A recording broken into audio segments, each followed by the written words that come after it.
And when she told them that Jesus was alive, she said that she had seen him.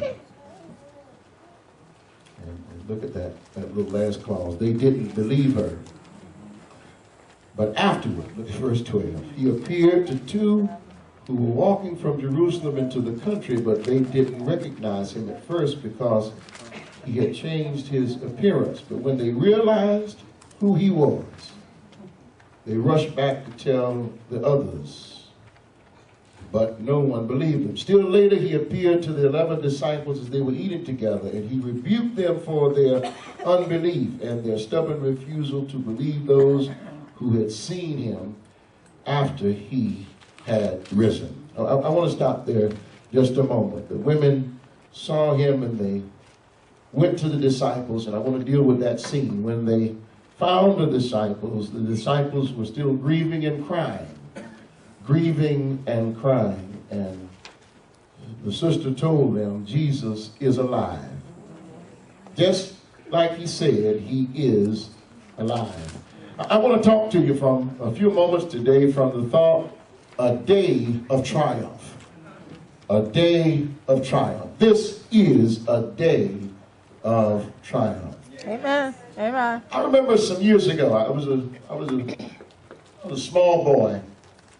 May not be very relevant to some of the younger kids today, but I remember as a small boy there was a sporting program which presented athletic competition in a variety of different forms. In fact, it was called the wide world of sports. Amen. Amen. And I remember what it would do is it would match skilled athletes in a variety of different sporting events. Could be figure skating, bobsledding, track and field, even boxing. And I noticed that every week when the show would come on, it really would start like in a panoramic way by showing these snips of highlights. And in these highlights, it contained a variety of sporting moments. Some of them were record-breaking. Some of them were history-making. While other of those moments, they were disastrous. They were horrific. They were tragic failures. And at the end of the clip, the narrator would always say, for those record-making and record-breaking moments, the thrill of victory. And for those embarrassing and disastrous and tragic moments, he would say the agony of defeat. Amen. Amen. Amen. Listen to what I'm saying. The thrill of victory and the agony of defeat. Isn't that how life is, my brothers and sisters? Life not only contains those thrilling victories, but in the mix, there comes some days of agonizing defeats. Yeah. Some tragic days, some losing days, some failing days, some mistake-laden days. In fact, there was a writer who said that the best of times, but also the worst of times. Can I get a witness today? What are you saying? Well, what I'm saying is that in the midst of your life, not only will you experience the thrill of victory, but get ready. Jesus put it this way. He says that they're sowing in your wheat, there's going to be some tares. I wish I had some Bible believers in here. And in the day, God will separate the tares from the wheat. What was he saying? Really what he was saying is in the midst of your blessings, get ready. Because the devil's trying to put some mess. Amen. Can I get a witness?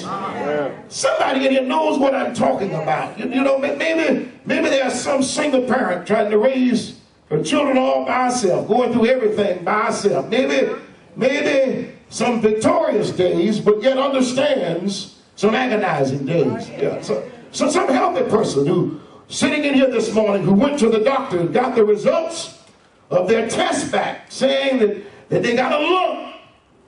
Can I get a witness here? Yeah, that's an agonizing That's an agonizing defeat. So, some person right in here who, at the moment when you thought that you got all of your finances in order, can I get a witness? You went to work and found out that they're downsizing on the job. That's an agonizing defeat. So, some person who's going through some physical changes. You went and had some blood work done, and instead of that test coming back giving you positive results, you found out that you got HIV. Can I get a witness to that? Yeah, I'm gonna hit your seat in just a minute. That's an agonizing defeat. Yeah.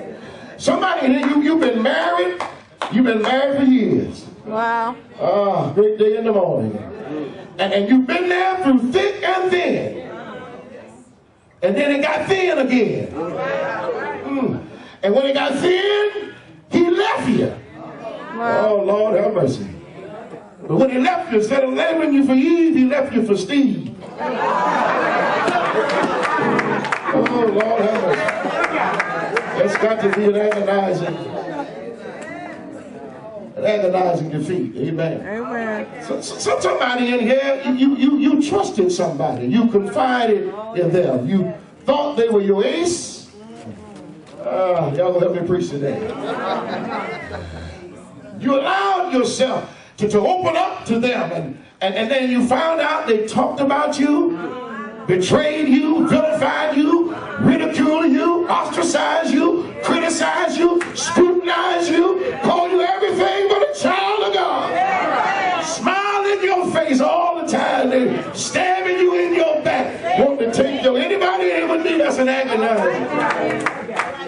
agonizing defeat.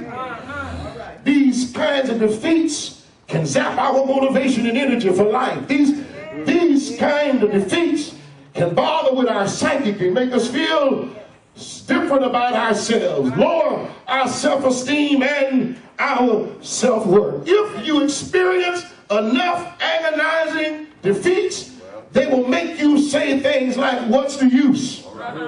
Why can't I shake this thing? It just seems like the more I try to do good, bad keeps coming in my way. Yes. How come I can't get over the hump? Why all this stuff gotta happen in my life? That's just some agonizing defeats. Many of us come marching up in the church on Sunday, and we've been stung by defeat. Amen. Amen. But we've been taught to come in here trying to fake it and put on and act like everything all right. Wow. Can I get a witness in here? Sometimes we done caught hell to the point that it has zapped us, and we're coming in here dead as a doorknob. Wow. It's gonna hit you in a minute. Dead singing in the choir. Dead ushering at the door. Dead preaching from the pulpit. Amen. Dead sitting out there in the pews like y'all looking at the front. I know you got your Easter best on today, and thank you all that, and a bag of chips.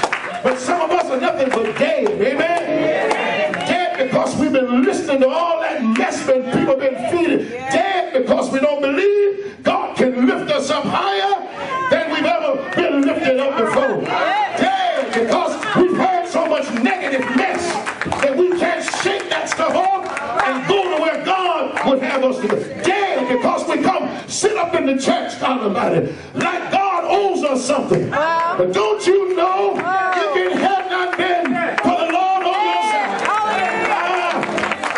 I know you think you all that, but today you ought to be able to give God, give him some praise.